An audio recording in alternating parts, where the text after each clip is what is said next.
Number 1 will be La Union. She has this effortless queen aura, polished branding, controlled pasarela, and a strong camera command. At ang napansin ko, ang energy niya parang handa na agad i-represent ang Pilipinas globally.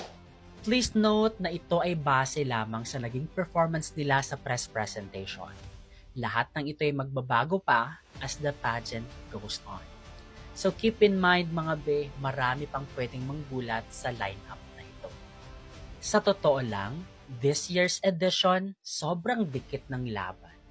Hindi lang ganda, branding, strategy, communication skills, at mental toughness ang labanan.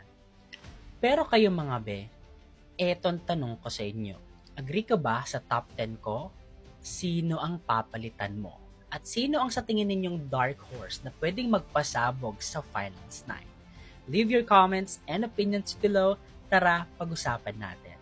And thank you so much for watching this video. Please follow me for more. Bye!